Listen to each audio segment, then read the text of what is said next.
Pídele a Dios en oración que no te permita olvidar la verdadera cara del pecado y la verdadera motivación del pecado.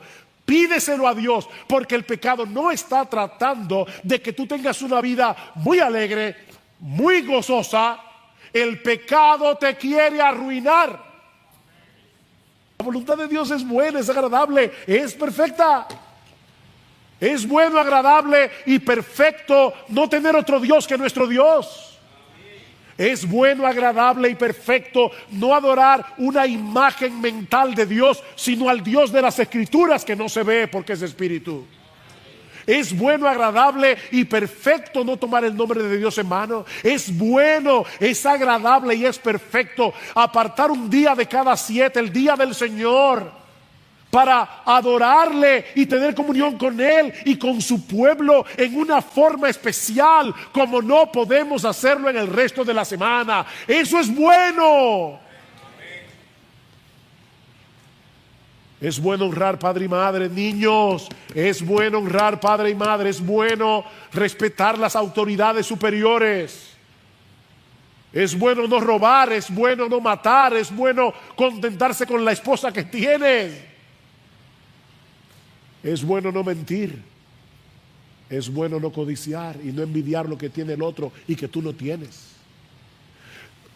¿Cómo sería el mundo si todo el mundo obedeciera los 10 mandamientos? Un paraíso. ¿Ustedes imaginan un mundo en que tú le dices a un ebanista mañana y es mañana? Eso sería glorioso. Es increíble. Qué glorioso sería la vida, ¿verdad? Tú no tendrías que ponerle candado a tu casa ni alarma, porque nadie roba. ¿Cómo sería un mundo así? Un paraíso. Así que el problema no es la ley. Si queremos ser perdonados, si queremos ser aceptados en la presencia de Dios, debemos recibir como un regalo la justicia que Él mismo le provee al pecador. Solo por gracia, solo por Cristo, solo por medio de la fe. De manera que la ley, dice Pablo, ni salva ni santifica. Ella nos manda lo que debemos hacer, pero no nos ayuda a hacer lo que nos manda. Ese es el problema de la ley.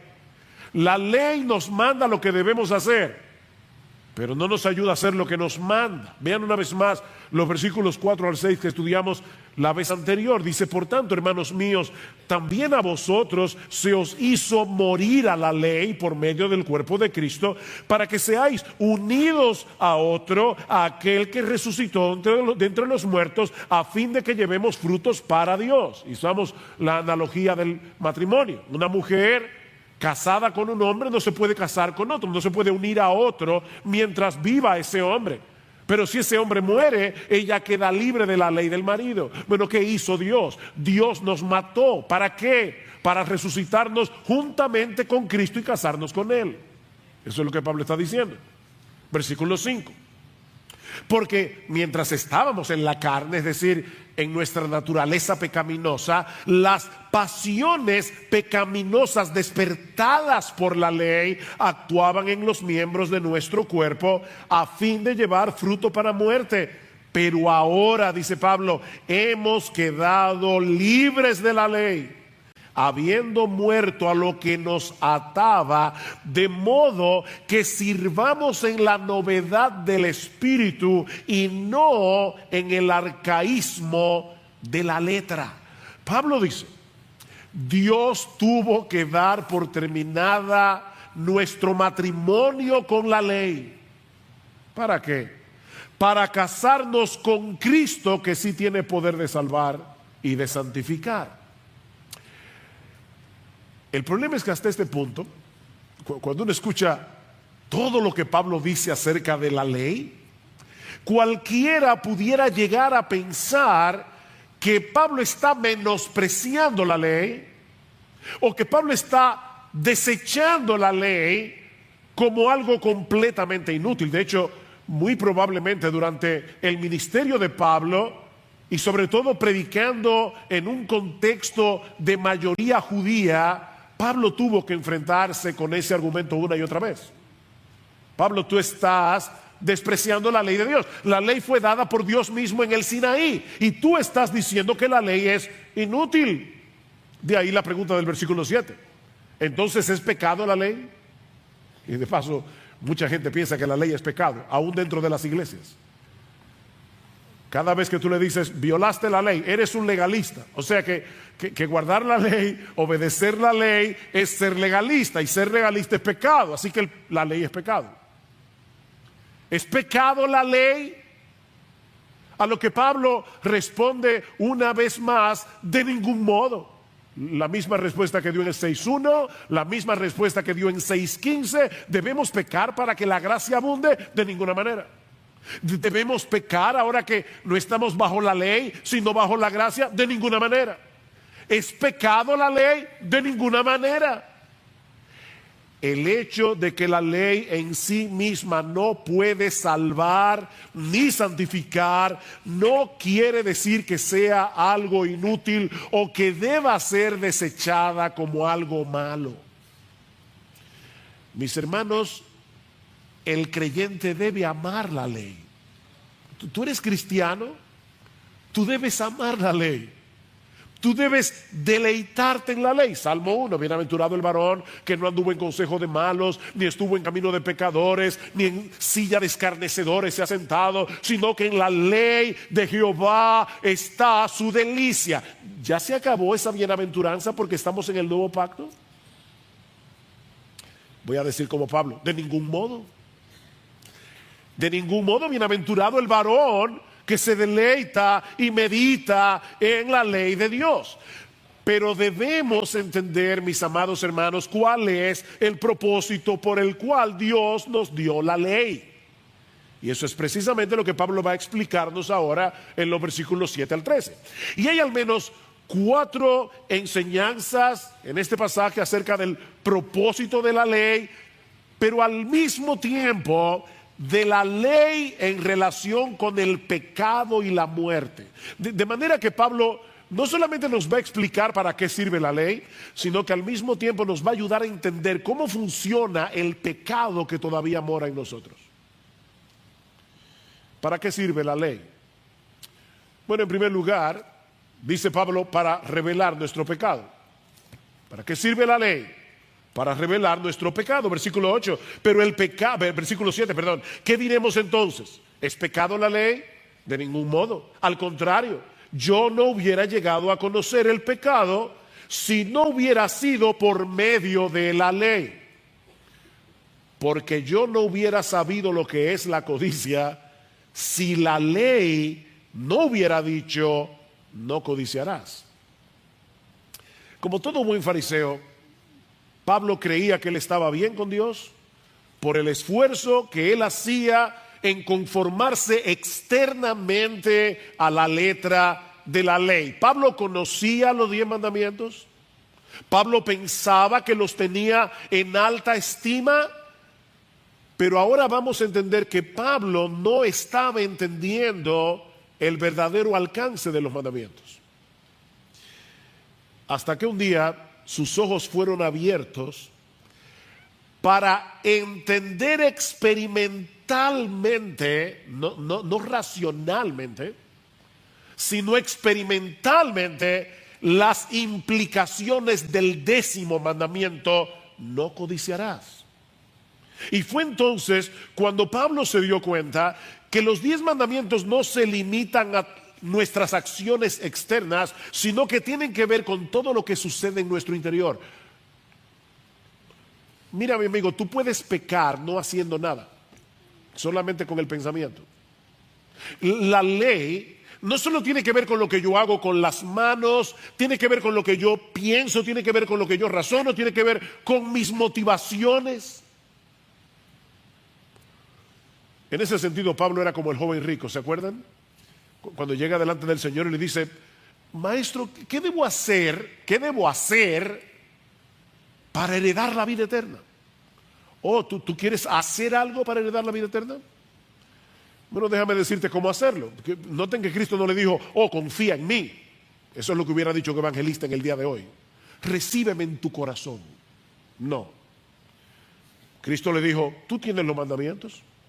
Tú conoces los mandamientos, no adulteres, no mates, no hurtes, no digas falso testimonio, no defraudes, honra a tu padre y a tu madre. Oh, maestro, todo eso yo lo he guardado desde mi juventud. Oh, entonces solo te falta una cosa. Vende todo lo que tienes, dáselo a los pobres y ven y sígueme cargando tu cruz. En una forma muy sabia, el Señor le hizo ver a este joven que creía haber guardado todos los mandamientos, que él estaba violando el 10º. No codiciarás. Por eso no podía dar sus bienes y repartirlos, porque él los codiciaba. Y al codiciar sus bienes, no solo estaba violando el 10º mandamiento, sino también el primero: no tendrás dioses ajenos delante de mí. Así que la ley es como un sándwich: no tendrás dioses ajenos delante de mí, no codiciarás. Si Dios es tu Dios, tu único Dios, vas a obedecer el resto de los mandamientos. La razón por la que codiciamos es porque Dios no es suficiente. Tú codicias cosas, yo codicio cosas, porque Dios no es suficiente. Como bien ha dicho alguien, codiciar es estar descontento con lo que Dios te ha dado, como si tú merecieras más. Incluye la envidia, la autocompasión, la queja. Ahora, debo aclarar que no es pecaminoso desear cosas. Pero dice este mismo autor, si te amargas y te abates por no tenerlas, es porque tu deseo se ha convertido en una codicia idolátrica. Ese es el problema. Que tú desees algo no está mal, pero si el hecho de no tener ese algo te llena de amargura, te llena de descontento, te llena de queja, ese algo ha suplantado a Dios en tu corazón. Estás sustituyendo a Dios por las cosas. Y eso fue lo que sucedió con el apóstol Pablo, y fue lo que le hizo ver su condición de pecador perdido. Ahora, ¿cómo fue que sucedió eso en la vida de Pablo? Porque este es un pasaje autobiográfico. Pablo nos está mostrando cómo fue que él llegó al conocimiento de Cristo, y lo hace porque el caso de Pablo es típico. O sea, Pablo está aquí hablando de Pablo, pero está hablando de ti y de mí. Es un ejemplo que nos ayuda a todos. ¿Cómo fue que Pablo se dio cuenta de algo que no había visto en toda su vida de fariseo?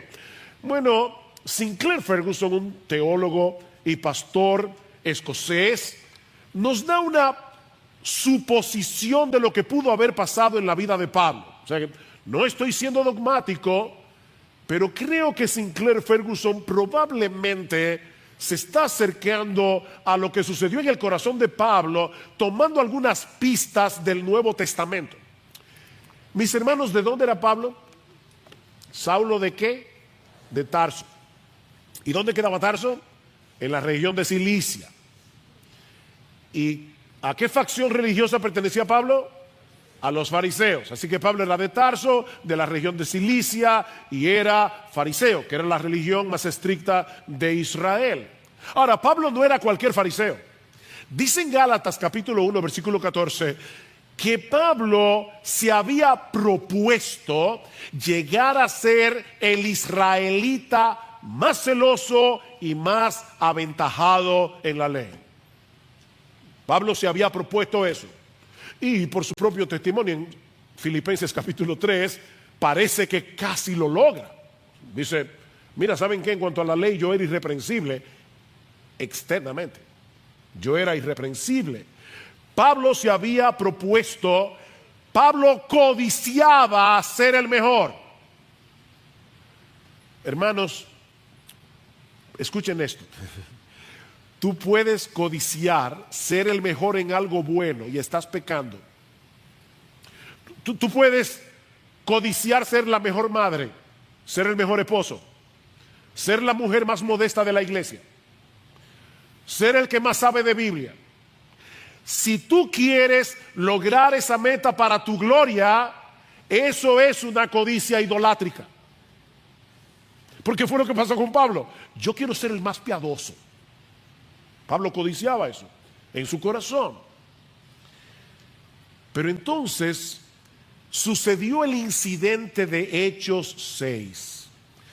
Cuando Pablo se enfrenta con Esteban y lo escucha predicar.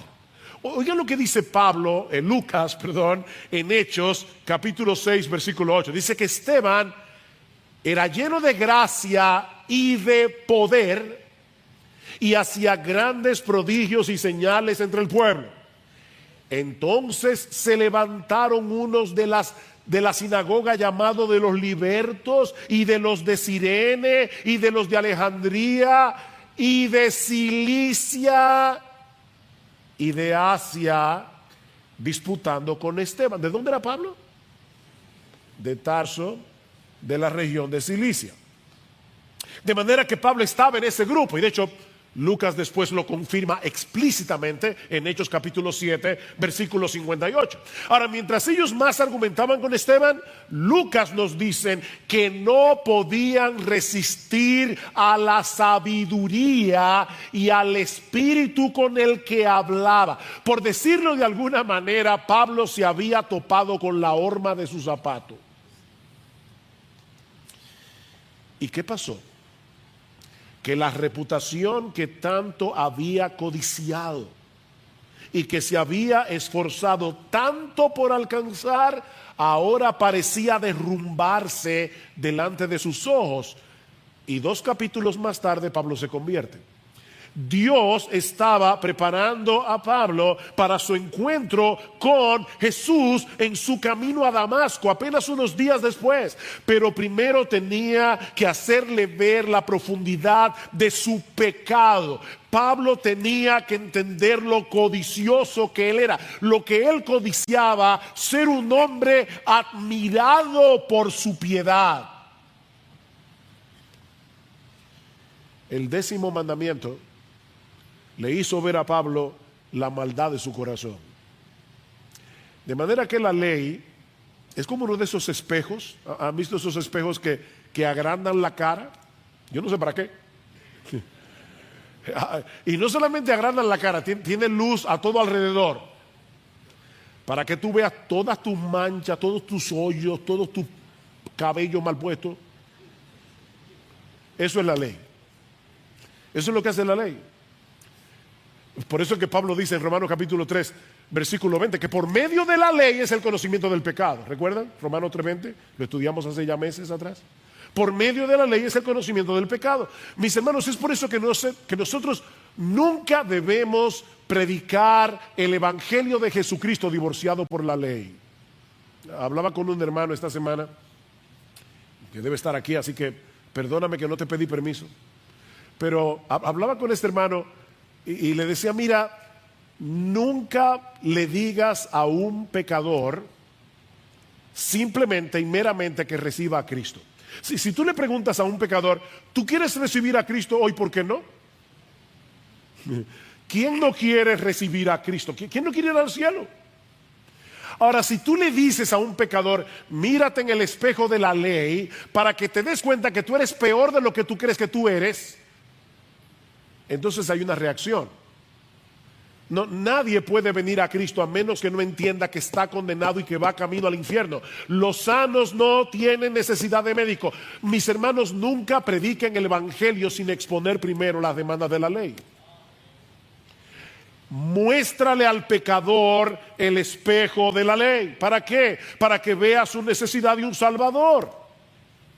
Si no te ves a ti mismo como alguien que merece el castigo de Dios por sus pecados, ¿qué sentido tiene invitarte a que vengas a Cristo? Pero la ley no solamente revela el pecado. Pablo dice también que la ley nos provoca a pecar. Y ahora sí que está rara la cosa, ¿verdad? No quisiera enredarlos, pero usando un lenguaje químico, la ley es el catalítico del pecado. Si ustedes buscan la palabra catalítico, verán que es un elemento químico que provoca una reacción. Bueno, la ley es el catalítico del pecado. Ven el versículo 8. Pero el pecado, Pablo está personificando el pecado, pero el pecado, aprovechándose del mandamiento, produjo en mí toda clase de codicia, porque aparte de la ley, el pecado está muerto. No es que aparte de la ley no existe el pecado. Y Pablo ya demostró eso en Romanos 1, en Romanos 5. Antes de que Dios diera la ley en el Sinaí, había pecado en el mundo, dice Pablo. Pero el pecado está aletargado hasta que te dicen no lo hagas. Eso es lo que Pablo está diciendo aquí. Versículo 9. Y en un tiempo yo vivía sin la ley, pero al venir el mandamiento, el pecado revivió y yo morí. Recuerden la pregunta, ¿es pecado la ley? Pablo dice, de ningún modo. Sin embargo, aunque la ley no es pecado, el pecado se aprovecha de la ley para despertar en nosotros nuestras pasiones pecaminosas. Ya Pablo lo dijo en el versículo 5, porque mientras estábamos en la carne, las pasiones pecaminosas despertadas por la ley. Miren, basta con que se nos prohíba hacer algo para estar locos por hacerlo. Esa es nuestra naturaleza. No porque la ley es mala, sino porque tú y yo somos malos. ¿Es pecado la ley? No, pero tú sí eres pecador y yo también. Ese es el problema. Y no solamente la ley despierta el pecado que hay en nosotros, el problema es más profundo. El problema es que tú y yo queremos ser Dios. Y la ley es un recuerdo constante de que no lo somos. ¿Qué le dijo el diablo a Adán y a Eva en el paraíso? Seréis como Dios. Ese susurro sigue siglo tras siglo, seréis como Dios. El problema que tenemos con la ley es que la percibimos como un atentado contra nuestra soberanía. ¿Se entendió eso?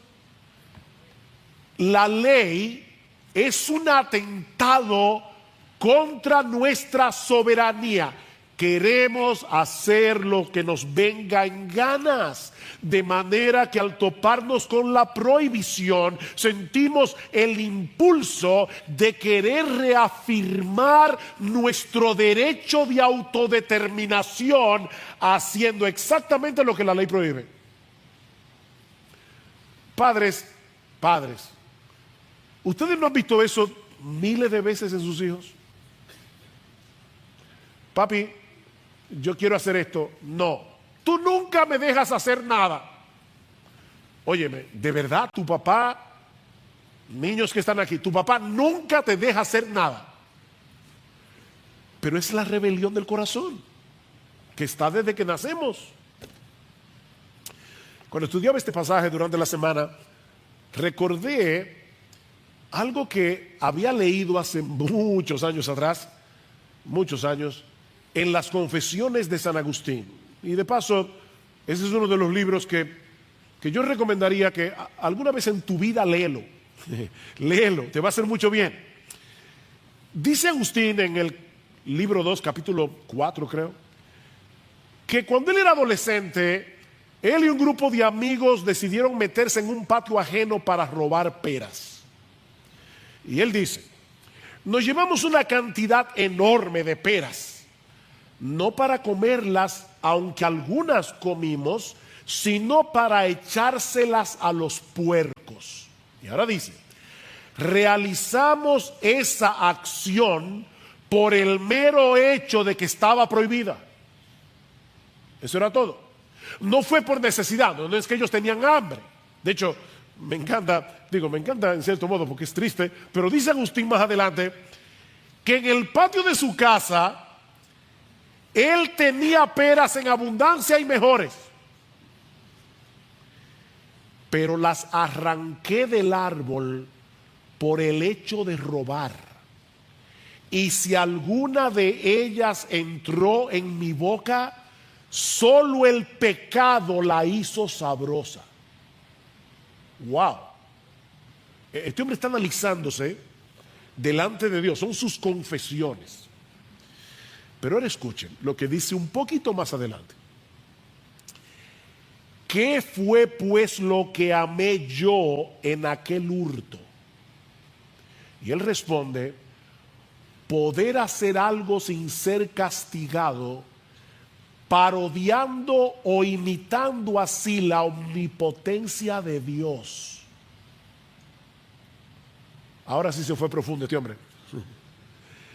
Él está diciendo, yo quería hacer algo y que nadie pudiera tocarme porque yo estaba imitando la omnipotencia divina. Yo quería ser soberano como Dios. ¿Ven el problema que tú y yo tenemos? Queremos ser como Dios. Y su ley es un recordatorio constante de que no lo somos. El pecado es una fuerza que habita en nosotros y que nos lleva a aborrecer, nos lleva a odiar con todas las fuerzas de nuestro ser todo lo que se opone a ese deseo dominante del corazón de ser el único soberano de nuestra vida. ¿Recuerdan ese poema que se hizo famoso en la película Invictus y que Nelson Mandela recitaba continuamente en la celda mientras estuvo preso? Ese poema termina diciendo, soy el amo de mi destino, soy el capitán de mi alma. ¡Wow! Soy el amo de mi destino y soy el capitán de mi alma. De manera que el pecado no es otra cosa que autoidolatría. Cada vez que tú pecas es porque estás escogiendo adorarte a ti en vez de adorar a Dios. Eso es todo. El pecado es autoidolatría. Y el pecado se aprovecha de esa tendencia del corazón humano a idolatrarse a sí mismo para despertar nuestras pasiones pecaminosas usando los mandamientos de Dios. No codicies, ahora codicio más. No envidies, ahora envidio más. Ahora, lo que Pablo está tratando de hacerle ver, sobre todo a la audiencia judía que estaba en Roma, es que ellos estaban equivocados con respecto a la ley. Porque los judíos pensaban que Dios había dado la ley para restringir el pecado y para hacernos más santos. De hecho, muchos pastores evangélicos creen lo mismo. Ellos creen que dando ley, ellos van a ayudar a los hermanos a ser más santos. Más adelante vamos a ver que no debemos desechar la ley. Pero predicar solo ley desde el púlpito no va a ayudar a nadie. De hecho, padres, cuidado padres, porque muchas veces eso es lo que nosotros hacemos también con nuestros hijos. Ley, sin gracia. Y la ley sin gracia, la ley sin el evangelio, la ley sin Cristo no va a ayudar a nuestros hijos. No es que no les enseñes la ley, es que no dejes de enseñarles la gracia. No dejes de predicarles el evangelio de la justificación por la fe sola. Bueno, Pablo le dice a esos judíos, ustedes están equivocados, la ley no restringe el pecado, lo provoca. La ley no restringe el pecado. Más bien el pecado se vale de la ley para movernos a hacer eso mismo que la ley prohíbe. La ley es la base de operaciones que usa el pecado para llevarnos a pecar. Y eso nos lleva a la tercera enseñanza de nuestro pasaje. Precisamente porque la ley revela el pecado y nos provoca a pecar, la ley en sí misma no produce vida, produce muerte. La ley en sí misma no produce vida, la ley produce muerte. Vean otra vez el versículo 9. Y en un tiempo yo vivía sin la ley, pero al venir el mandamiento, el pecado revivió y yo morí. Y este mandamiento que era para vida, a mí me resultó para muerte. Ahora, hermanos, ¿en qué momento de su vida Pablo vivía sin ley? Y ya decíamos, él era judío. A todo niño judío se le enseñaban los 10 mandamientos casi mientras bebía la leche de su mamá. Y Pablo era fariseo, educado en la Escritura. ¿Qué es lo que Pablo nos está diciendo aquí? Que hubo una época en su vida en la que él pensaba que estaba espiritualmente vivo. Él está hablando de su experiencia. Yo creía que estaba vivo. Yo creía que estaba vivo, que estaba bien con Dios por mi obediencia a la ley. Pablo creía que estaba espiritualmente vivo porque se apegaba externamente a la letra de la ley. Pero entonces Dios abrió su entendimiento y por primera vez en su vida Pablo se dio cuenta de su verdadera condición delante de Dios. El 10º mandamiento despertó la conciencia de Pablo y le mostró que en realidad estaba muerto. Y por eso dice en el versículo 9, y este mandamiento que era para vida, a mí me resultó para muerte. Voy a decir algo bien extraño ahora. Miren, si un ser humano, desde que nace hasta que se muere, pudiera obedecer perfectamente la ley, tendría vida eterna. Tú quieres salvarte guardando los mandamientos, no hay problema. Solo que tienes que obedecerlos perfectamente desde que naces hasta que te mueres, solamente. Y en todo sentido, externamente, internamente. Escuchen lo que dice Levítico 18. Mis ordenanzas pondréis por obras y mis estatutos guardaréis andando en ellos. Yo Jehová vuestro Dios. Por tanto, guardaréis mis estatutos y mis ordenanzas, los cuales haciendo el hombre vivirá en ellos. Hazlos. Obedece y vivirás. Eso fue lo que le dijo Dios a Adán en el paraíso. Obedece y vivirás. El problema es que el hombre no puede cumplir la ley como la ley debe ser obedecida. Perfectamente y completamente. Recuerden que la ley es como un globo. Si tú pinchas el globo, no importa por dónde lo pinches, dañaste el globo. Pablo dice en Gálatas capítulo 3 versículo 10, todos los que dependen de las obras de la ley para salvarse están bajo maldición. Todos los que están tratando de salvarse guardando los mandamientos son unos malditos, dice Pablo, malditos de Dios. ¿Por qué? Porque dice la Biblia, maldito todo aquel que no permaneciere en todas las cosas escritas en el libro de la ley para hacerlas. ¿Ven el punto? La ley es santa, pero nosotros no lo somos. Padecemos de una impotencia culpable. Es decir, no podemos obedecer la ley. Ay, el pobre, él no puede y le están pidiendo que lo haga. No, es una impotencia culpable. No podemos obedecer la ley porque amamos el pecado. No podemos obedecer la ley porque amamos hacer exactamente lo contrario. Dice Pablo en Romanos capítulo 8 versículo 7, la mente no regenerada es enemistad contra Dios, porque no se somete a la ley de Dios ni tampoco puede. No puede porque no quiere, no quiere porque no puede. Ponlo como tú quieras. Déjame ilustrarlo de esta manera. Martin Lloyd-Jones le tomé prestada esta ilustración.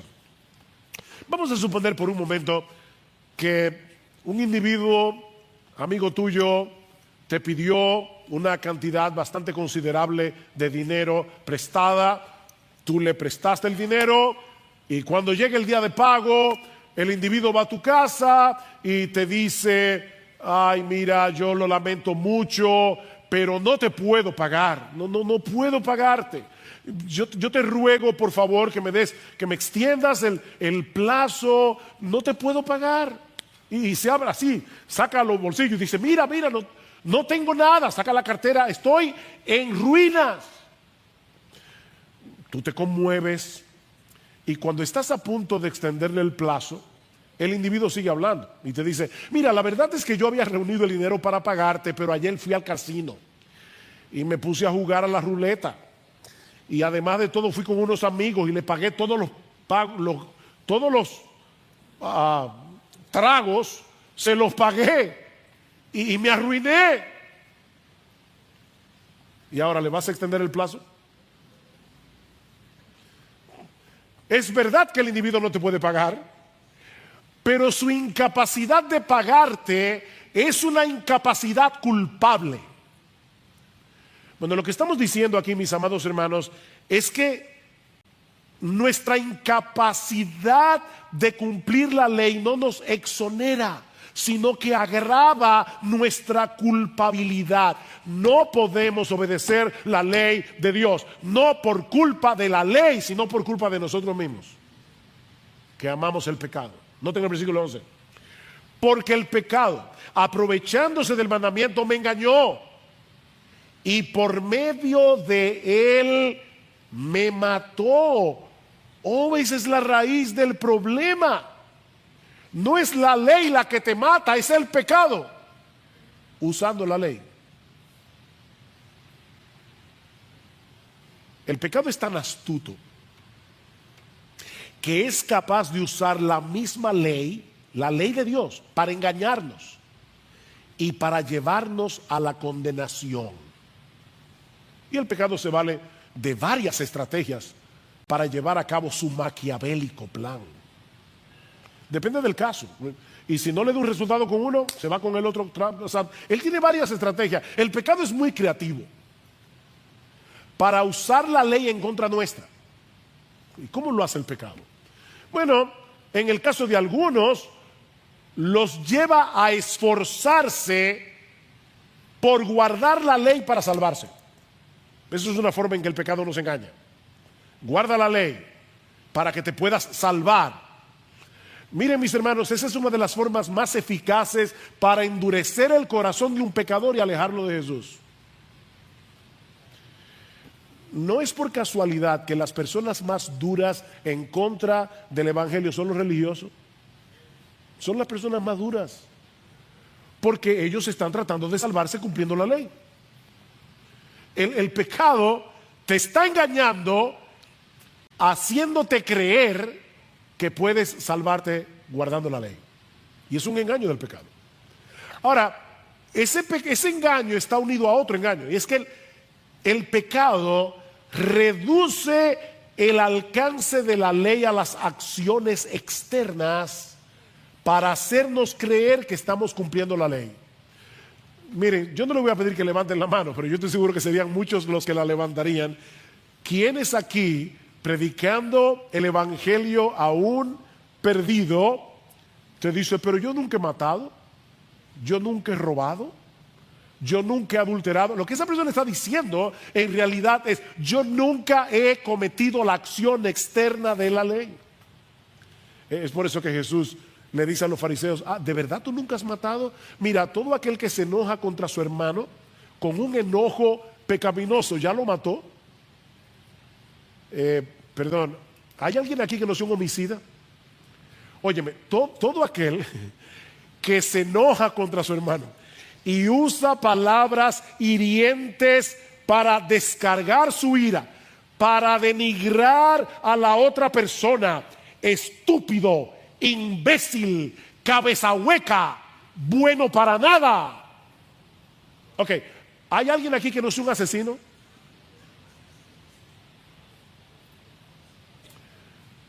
Todo aquel que mira a una mujer que no sea la tuya para codiciarla, ya adulteró con ella en su corazón. Uy, qué duro. ¿Ningún adúltero aquí? En primera de Juan, capítulo 2, versículo 18, Juan advierte a sus lectores, hijitos, ya es el último tiempo. Ese periodo comenzó en el siglo I. Eso obviamente no elimina la realidad de que a medida que nos vamos acercando hacia la segunda venida del Señor Jesucristo, la maldad va aumentando en el mundo. De hecho, en este mismo pasaje, en 2 Timoteo capítulo 3, versículo 13, Pablo dice que los malos hombres irán de mal en peor, engañando y siendo engañados. Nosotros no estamos negando esa realidad, pero mis hermanos, Timoteo ya se encontraba inmerso en ese tiempo. Y es por eso que Pablo le dice, Timoteo, tú debes saber esto. Esto es algo que tú no puedes darte el lujo de ignorar. Y mis hermanos, nosotros tampoco. que en los postreros días vendrán tiempos difíciles, vendrán tiempos peligrosos. Esta es la misma palabra que se usa en Mateo capítulo 8, versículo 28, para referirse a los endemoniados gadarenos. Y se dice de ellos que eran feroces, ahí está la palabra, eran feroces en gran manera. ¿Y cuál es la naturaleza del peligro que tanto Timoteo como nosotros tenemos que enfrentar en esta batalla? Pablo responde en el versículo 2, porque los hombres, el problema son hombres, no es la pandemia, no es la agenda globalista, por más que eso sea terrible, son hombres con una serie de características. Pablo dice, hombres amadores de sí mismos, narcisistas, hombres avaros, amantes del dinero, codiciosos, hombres vanagloriosos, fanfarrones, les encanta proclamar sus propios logros, buscar su propia gloria, son soberbios, tienen una perspectiva inflada de su propio yo, son blasfemos, cuando hablan deshonran a Dios, maltratan a las personas, desobedientes a los padres, tienen un espíritu rebelde, son ingratos, ellos asumen que tienen el derecho a tener lo que no tienen y a demandar, a tener lo que tienen y a demandar lo que no tienen. Tal vez por eso proclaman tanto y declaran tanto. Impíos no muestran reverencia alguna hacia las cosas santas, sin afecto natural, son incapaces de empatizar con el que sufre, son implacables, incapaces de perdonar, son calumniadores, destruyen la reputación ajena, son intemperantes, no tienen dominio propio, son esclavos de sus deseos, de sus apetitos, son crueles, dice Pablo, son fieros, agresivos, abusadores, son aborrecedores de lo bueno, desprecian la virtud, son traidores, no se puede confiar en ellos, son impetuosos, actúan precipitadamente, sobre todo para hacer lo malo, infatuados, nadie puede corregirlos porque ellos creen que lo saben todo, amadores de los deleites más que de Dios, hombres que encuentran más satisfacción en los placeres temporales de este mundo que en el carácter y la obra de Dios. Ahora, alguien pudiera pensar que esos rasgos que Pablo está enumerando aquí han estado presentes entre los impíos desde que el mundo es mundo, desde que el hombre cayó en pecado. La pregunta es, ¿en qué sentido estas cosas serían una característica particular de los últimos tiempos? Porque Pablo está diciendo, Timoteo, tú debes saber esto, en los últimos tiempos vendrán días peligrosos, tiempos feroces por esta clase de hombres. La pregunta es, ¿qué es lo que hace característico este tipo de hombres en este último tiempo? Bueno, eso nos lleva a la segunda enseñanza que podemos extraer de nuestro pasaje. Y es el hecho, mis hermanos, de que este peligro que Pablo está mencionando, describiendo aquí, no proviene de fuera de la iglesia, proviene de adentro. Ahí es que está el problema.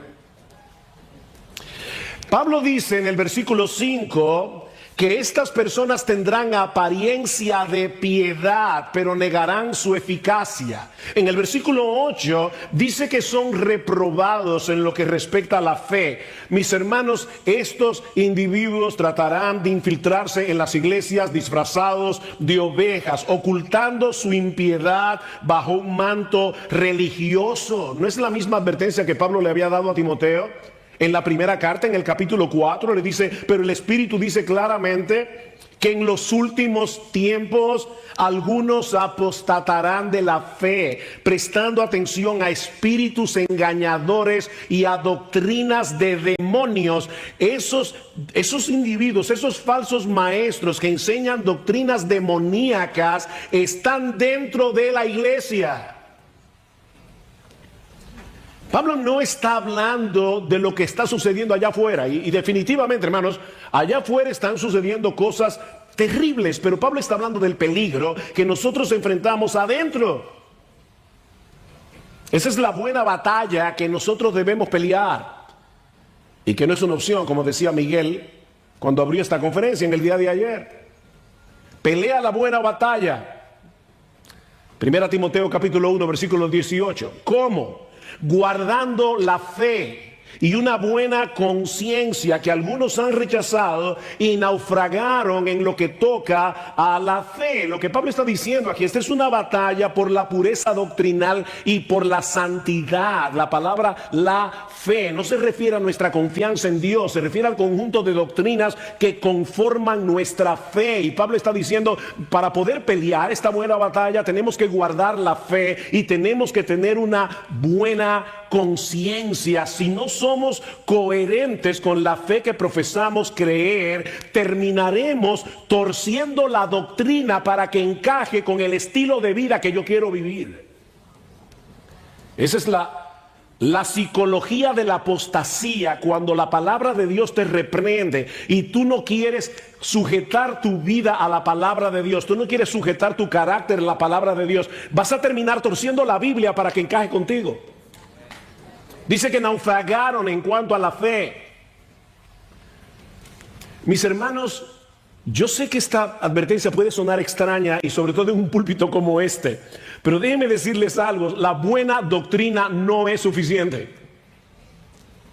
La buena doctrina no es suficiente para librar esta batalla si no existe una coherencia entre lo que nosotros creemos y lo que practicamos. Tarde o temprano terminaremos torciendo lo que creemos.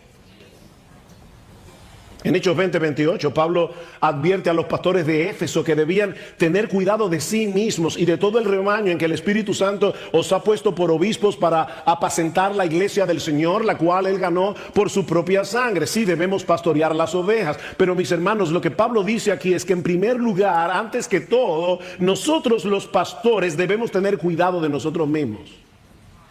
¿Y saben por qué? Versículo 29 de Hechos 20. Porque yo sé que después de mi partida entrarán en medio de vosotros lobos rapaces que no perdonarán al rebaño, y de vosotros mismos se levantarán hombres que hablen cosas perversas para arrastrar tras sí a los discípulos. Wow, de entre vosotros mismos. Lobos disfrazados de oveja entrarán en medio del rebaño, y si no somos vigilantes, si no tenemos discernimiento, llegarán al liderazgo de la iglesia. Estos hombres perversos se levantarán de dentro de vosotros, dice Pablo, y eso es lo que hace particularmente peligroso, eso es lo que hace particularmente feroz este tiempo, estos postreros tiempos. Algo interesante en esta lista de adjetivos, en los versículos 2 al 5, es que en el original comienzan con dos palabras que poseen el mismo prefijo griego, philos, amadores de sí mismos y amadores del dinero. ¿Ven? Y la lista concluye con el mismo prefijo, amadores de los deleites en vez de ser amadores de Dios. En otras palabras, el problema de esta gente es que aman lo que no deben amar y aborrecen lo que no deben aborrecer. Ellos no pueden cambiar porque no quieren cambiar, porque ellos aman lo que aman y odian lo que odian. Parece profundo, ¿verdad? Ellos aman lo que aman y odian lo que odian.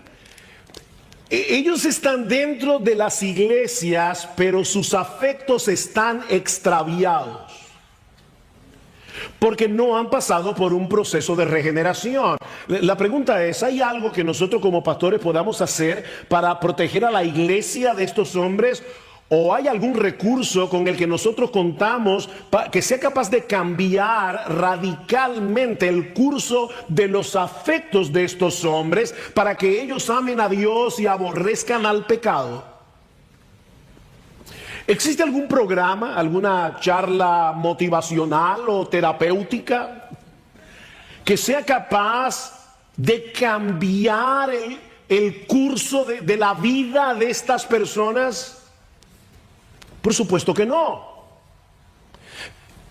Mis hermanos, es terrible que en muchos púlpitos en el día de hoy se les dice a las personas que deben amarse a sí mismas. Se les predica a las personas que deben tratar de elevar su autoestima. Cuando el problema de esta gente es que se estima demasiado. Son amadores de sí mismos. Es precisamente su amor propio lo que hace imposible que esta gente ame a Dios y su gloria. No pueden hacerlo. ¿Cómo podemos pelear esta batalla? De una manera apropiada y con las armas apropiadas. Bueno, eso nos lleva a la tercera enseñanza de nuestro pasaje. Y es que los recursos con los que nosotros contamos para pelear bien son los mismos que la iglesia ha tenido a lo largo de toda su historia. ¿Y cuáles son? Hombres de Dios, llamados y cualificados por Él, que prediquen y ejemplifiquen fielmente la palabra de Dios. De ahí el contraste que Pablo hace entre Timoteo y estos falsos maestros. Vean el versículo 10. Pero tú, versículo 14. Sin embargo, tú, capítulo 4, versículo 5. Pero tú, 3, pero tú, en el pasaje. O sea, Pablo está describiendo a estos hombres, dice, pero tú, Timoteo, tú perteneces a otra categoría. Tú perteneces a otro grupo. Hay dos cosas que distinguen a los siervos de Dios de los falsos maestros. Dos cosas primordiales: su carácter y su enseñanza. Vean el versículo 10. Pero tú, Timoteo, has seguido mi enseñanza, mi conducta, propósito, fe, paciencia, amor, perseverancia, mis persecuciones, mis sufrimientos. Por lo poco que nosotros sabemos de Timoteo en las Escrituras, no parece que podríamos describirlo como un hombre que llamaba la atención por ser un líder carismático. Timoteo era un joven enfermizo, aparentemente algo tímido. De hecho, en esta misma carta, Pablo tiene que decirle: Timoteo, aviva el fuego del don de Dios que está en ti por la imposición de mis manos, porque no nos ha dado Dios espíritu de cobardía, sino de poder, de amor y de dominio propio. Timoteo necesitaba ese tipo de exhortación, ese tipo de ánimo. Sin embargo, Timoteo era un hombre fiel. Timoteo era un hombre de integridad y de piedad probadas. A tal punto que en su carta a los Filipenses, Pablo dice de él que a ninguno tenía del mismo ánimo y que tan sinceramente se interese por vosotros, porque todos buscan lo suyo propio, no lo que es de Cristo Jesús, excepto Timoteo. Este es el tipo de hombre que la iglesia necesita. Hombres que sin ser perfectos poseen el perfil de 1 Timoteo 3 y Tito 1. Si alguno anhela el obispado, buena obra desea, pero es necesario. Ahí está la misma palabra que el Señor Jesucristo usó cuando le dijo a Nicodemo en el capítulo 3 del Evangelio de Juan: Nicodemo, te es necesario nacer de nuevo para entrar en el reino de Dios. No se puede entrar en el reino de Dios sin haber nacido de nuevo. No se debe entrar en el ministerio sin tener las características de 1 Timoteo 3. Es necesario que el obispo sea irreprensible, marido de una sola mujer, sobrio, prudente, decoroso, hospedador, apto para enseñar, no dado al vino, no pendenciero, no codicioso de ganancias deshonestas. Un hombre de carácter. Mis hermanos, si no tenemos el cuidado necesario, si somos más pragmáticos que bíblicos, hombres como los que Pablo describe en los versículos 2 al 5 llegarán al liderazgo de la iglesia y devorarán al rebaño. La iglesia de Cristo ha tenido que sufrir el abuso de estos líderes, de estos pequeños pontífices, de estos pequeños papas que se enseñorean de las ovejas, hombres codiciosos, hombres crueles que han hecho del ministerio un altar para exaltarse a sí mismos. ¿Y saben cómo llegaron a esa posición? Porque muchas iglesias han olvidado que el carácter es más importante que los dones. Porque muchos han olvidado que el carácter es más importante que tener una personalidad carismática. Es necesario, mis hermanos, esto no es opcional, que el obispo, el pastor, el anciano, el líder en la iglesia sea irreprensible y todo el resto de las cualificaciones que Pablo menciona en 1 Timoteo 3 y Tito 1. No somos perfectos. Esto es un perfil, no es una foto. El único que cumple todo eso es Jesucristo. Pero el hombre de Dios debe tener ese perfil. Pero Timoteo no solo se distinguía de los falsos maestros por su carácter, sino también por su enseñanza. Versículo 14. Tú, sin embargo, persiste en las cosas que has aprendido y de las cuales te convenciste, sabiendo de quiénes las has aprendido. Desde la niñez has sabido las sagradas escrituras, las cuales te pueden dar la sabiduría que lleva a la salvación mediante la fe que es en Cristo Jesús. Vendrán hombres malos, Timoteo, engañadores, que irán de mal en peor, engañando y siendo engañados. Pero en lo que respecta a ti, mantente firme en esa palabra que has conocido desde que tú eras un niño, Timoteo. Y esto por 3 razones. En primer lugar, porque solo las Sagradas Escrituras, solo este libro, que es un libro que está vivo y es un libro poderoso y eficaz, solo este libro te puede dar la sabiduría que lleva a la salvación mediante la fe en Cristo Jesús. La Biblia no fue escrita para enseñarnos cómo vivir nuestra mejor vida ahora. No, la Biblia fue escrita para hacernos ver la necesidad de un Salvador, para guiarnos eficazmente al arrepentimiento y a la fe solo en Jesús. Y la salvación de la que Pablo está hablando aquí no es mucho más que un pasaje gratis para ir al cielo. Mis hermanos, Cristo no vino al mundo a morir en una cruz para poner una agencia de viajes. Él vino a salvarnos, y esa palabra salvación implica mucho más que el hecho de que podamos ir al cielo después de la muerte. Consiste en revertir todos los efectos de la caída para que podamos ser gradualmente transformados a la imagen de Dios, que quedó distorsionada por causa de la entrada del pecado. Y por lo supuesto, esa imagen de Dios no es otro que nuestro bendito Señor y Salvador Jesucristo. Es de esa salvación que Pablo está hablando aquí. Y lo que él está diciendo es que solo la Escritura tiene el poder. Y me encantó, no voy a decir como Otto ahora que Miguel me estaba quitando el asunto, pero me encantó lo que Miguel dijo hace un momento cuando hablaba del libro, cuando ruge el león, de que la Escritura puede tomar a personas con las características que Pablo menciona en los versículos 2 al 5, amadores de sí mismos, crueles, intemperantes y todo lo demás, y convertirlas en verdaderos discípulos de Jesús. Increíble. Ese es el propósito de la palabra de Dios, mostrarnos a Cristo, para llevarnos a Cristo, para ser cada vez más semejantes a Cristo. Él es el centro de la revelación de Dios. El propósito de la Escritura es llevarnos a Jesús para ser salvos y para ser santos. Eso es lo que Pablo está diciendo en el versículo 15 de 2 Timoteo 3. Ahora, ¿cómo es posible que este libro puede hacer una obra tan portentosa en el corazón del hombre? Bueno, la respuesta la encontramos en el versículo 16. Toda escritura es inspirada por Dios y útil para enseñar, para reprender, para corregir, para instruir en justicia, a fin de que el hombre de Dios sea completo, sea perfecto, sea equipado para toda buena obra. Esa es la segunda razón por la que Timoteo debía mantenerse aferrado a la Escritura, porque este libro es la palabra inspirada, la palabra exhalada por la boca de Dios. Estamos tan acostumbrados a decir que la Biblia es la palabra de Dios que fácilmente podemos perder de vista lo extraordinario que es el hecho de que este libro sea la palabra de Dios.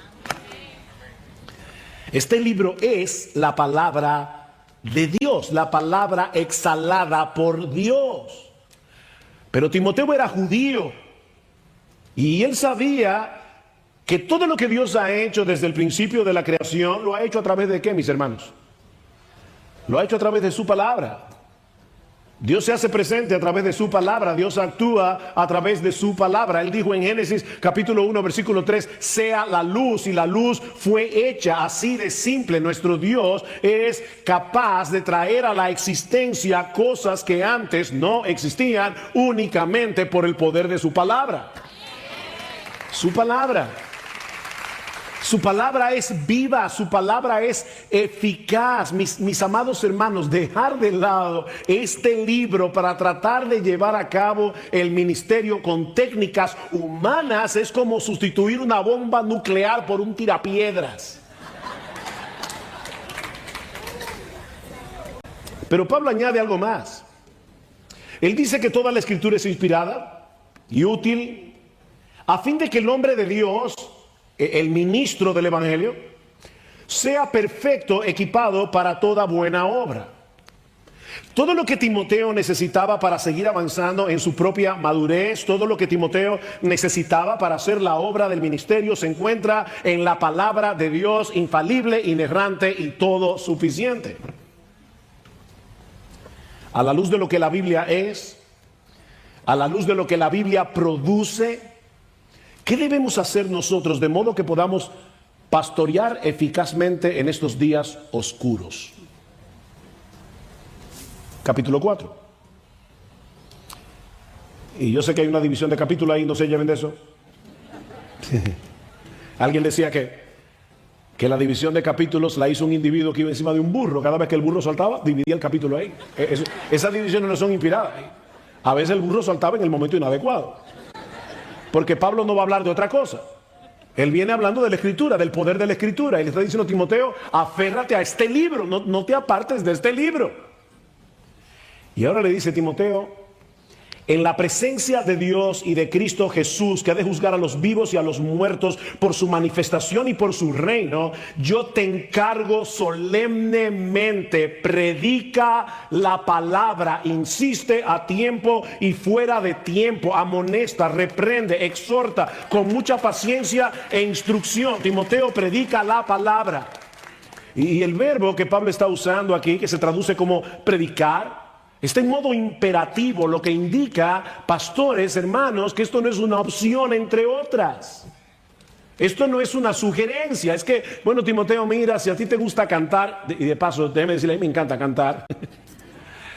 Pero si a ti te gusta cantar, también está la opción de que te pases hora y media cantando y prediques 5 minutos. No, esa opción no existe.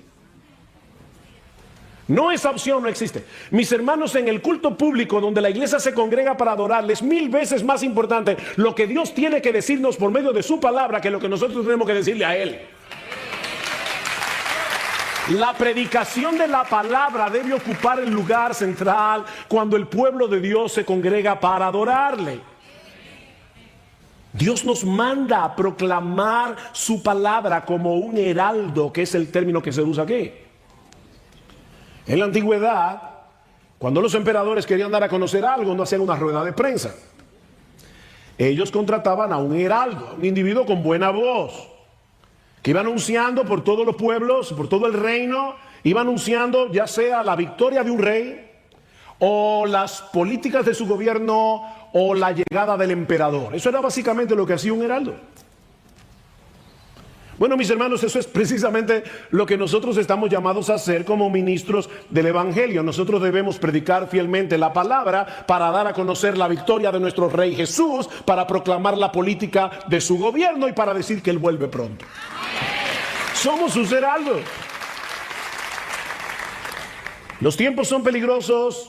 Los creyentes van a ser perseguidos por causa de su fe, los engañadores irán de mal en peor, pero tú, Timoteo, predica la palabra a tiempo y fuera de tiempo, es decir, cuando sea factible hacerlo y cuando no lo sea. Cuando te quieran oír y cuando no te quieran oír. Aunque todo el mundo te diga, Timoteo, que la predicación dejó de ser relevante en esta cultura dominada por la imagen, predica la palabra. No, Timoteo, no sustituya la predicación por videoclips. Predica la palabra. Toma este libro y explícaselo a la gente, para que la gente entienda lo que cada texto significa en su contexto. Predica la palabra. Redarguye, reprende, exhorta con toda paciencia y doctrina. ¿Qué le suena a eso? A lo que dijo en el versículo 16 del capítulo 3. Toda la escritura es inspirada por Dios y útil para redarguir, corregir, instruir, enseñar. En otras palabras, al predicar la Biblia, nosotros debemos tratar de alcanzar los mismos objetivos que Dios tenía en mente cuando la inspiró. Él inspiró la Biblia para eso, nosotros debemos predicarla para eso. Pero Pablo dice, pero debes hacerlo con paciencia, Timoteo. Primero, porque los cambios no se producen de la noche a la mañana. A nosotros nos encantaría, ¿verdad?, que los pastores que predicamos del chisme y nunca más la iglesia tiene ese problema. Predicamos de lo que un hombre debe hacer como esposo y ya están todos los esposos poniéndolo en práctica. Con una sola prédica. Ahora levántate de ese sueño. Eso no funciona así. Eso no funciona así, le dice Timoteo, predica con paciencia, porque los cambios no se producen de la noche a la mañana. Es un ministerio de domingo tras domingo, tras domingo, tras domingo. Pastores, yo no los quiero desanimar, pero déjenme decirles algo. A las 2 semanas de que ustedes predicaron un sermón, ya la gente no recuerda más que el 5% de lo que ustedes predicaron. Pastor, ¿y usted me está animando para que yo predique la palabra? Bueno, sí, porque la transformación que hace el Espíritu Santo por medio de la palabra no depende de tu memoria. Nosotros predicamos la palabra, ya hay cambios que se producen allí en ese momento. Y si tú cultivas el hábito de la piedad, tú no vas a recordar que tal vez ese hábito de piedad te vino porque hace 5 años mi pastor predicó del libro de Sofonías. Pero la virtud está allí y el Espíritu Santo la fue forjando poco a poco a través de la predicación de la palabra. Es un trabajo de toda una vida. Toda una vida. Así que ten paciencia, Timoteo. Pero ten paciencia porque no todo el mundo aprecia que se les predique fielmente la palabra. Versículo 3. Porque vendrá tiempo cuando, oigan esto, hermanos, no soportarán la sana doctrina, no la van a soportar, sino que teniendo comezón de oídos conforme a sus propios deseos, acumularán para sí maestros y apartarán sus oídos de la verdad y se volverán a los mitos. Eso va a pasar en las iglesias. De no haber pasado en las iglesias, hoy no existirían los predicadores de la prosperidad. No existirían. Lo que Pablo está diciendo, mira Timoteo, o como dice Hendrickson en su comentario, el anhelo de esta gente es tener maestros que se adapten a sus propios caprichos, que se adapten a sus gustos pervertidos. Ellos no quieren escuchar a un hombre que predica fielmente las escrituras, ellos quieren que les rasquen el oído. Por eso, Timoteo, ten paciencia. Versículo 5, pero tú, una vez más, el mismo contraste, muchos no van a querer escucharte cuando expongas fielmente la escritura, pero a pesar de esto, Timoteo, tú sé sobrio en todo. Timoteo, mantente en tu sano juicio, no te dejes arrastrar por el deseo de muchos que visitan la iglesia cada semana esperando ver y escuchar cosas sensacionales y extravagantes. Nosotros no tenemos que diseñar un culto tipo Disney. Es simplemente predicar la palabra. Timoteo, sé sobrio. Mantente en tu sano juicio. Y no dejes de predicar este libro. Soporta las aflicciones. Recuerda que todos los que quieran vivir piadosamente en Cristo Jesús padecerán persecución. Y eso incluye a los que persisten en predicar la palabra cuando muchos no querrán escucharla. Haz obra de evangelista, Timoteo, en la iglesia y fuera de ella. Comparte el evangelio con los perdidos. Cumple tu ministerio como, entre otras cosas, procurando con diligencia presentarte delante de Dios como un obrero aprobado que no tiene de qué avergonzarse, que traza bien la palabra de verdad. Albert Mohler el rector, presidente del Southern, cuenta una historia interesante de sus días como Boy Scout allá en la Florida. Él dice que tanto él como sus amigos estaban fascinados con las serpientes, por lo que necesitaron aprender a distinguir una serpiente venenosa de una que no lo era. La mayoría de las serpientes venenosas de Norteamérica se pueden distinguir por ciertas marcas en la piel, pero hay una particular que puede ser muy engañosa, es la serpiente de coral. Esta serpiente posee diversas franjas rojas, amarillas y negras y es sumamente venenosa. El problema es que esta serpiente es casi idéntica a la serpiente rey escarlata, que es completamente inofensiva. Lo único que distingue a una serpiente de la otra es el orden de los anillos, de los colores. Para ayudar a los muchachos a distinguir una serpiente de la otra, alguien compuso un poema. El poema dice así en inglés: Red on black, safe for Jack. Red on yellow, kill a fellow. En español sería algo como esto: el rojo tocando el negro es seguro para Jack, el rojo tocando el amarillo te mata con seguridad. Dice Moller que un día, cuando él tenía como 13 años, se encontró con una serpiente multicolor con anillos rojos y negros, y se acordó del poema: el rojo tocando el negro es seguro para Jack. Pero cuando estaba a punto de agarrar la serpiente, se preguntó: ¿y hasta dónde yo puedo confiar en un poema infantil? Y decidió dejar la serpiente tranquila. Déjame hacerte una pregunta, y ahora esto es serio. ¿Cuánto podemos confiar en la Biblia como para guiar por ella nuestra vida y la de las ovejas que Dios ha puesto a nuestro cuidado?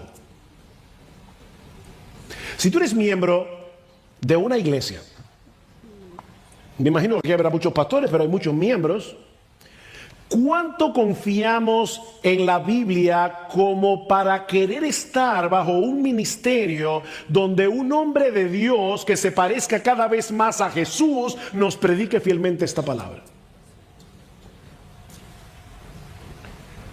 ¿Cuántos hay aquí que deben decir: yo no quiero otra cosa? Yo quiero un hombre de Dios que me predique la Biblia, aunque no sea famoso y aunque no sea popular, que me predique la Biblia. Mira, mi hermano, busca un ministerio que tome muy en serio esta palabra de Pablo en 2 Corintios 4:5, porque no nos predicamos a nosotros mismos, sino a Jesucristo como Señor y a nosotros como vuestros siervos por amor de Jesús. Es típico de los falsos maestros predicarse a sí mismos. El hombre de Dios predica a Cristo y guía a los oyentes a Él, no a sí mismo. ¿Y sabes por qué? ¿Por qué el hombre de Dios predica la palabra para que Cristo sea exaltado por medio de la palabra? Porque Él es el centro de este libro. Dice Pablo: porque Dios, que mandó que de las tinieblas resplandeciese la luz, es el que resplandeció en nuestros corazones para iluminación del conocimiento de la gloria de Dios en la faz de Jesucristo. Mis hermanos, mientras predicamos a Jesucristo a través del Evangelio, a través de la palabra, el mismo Dios que en el principio dijo: sea la luz, viene al corazón del pecador, de pecadores que están muertos en sus delitos y pecados, completamente ciegos a la hermosura de Jesús, y les dice: sea la luz. Y entonces en ese momento ese pecador comienza a contemplar extasiado la gloria de Dios en la faz de Jesucristo. Eso es impresionante.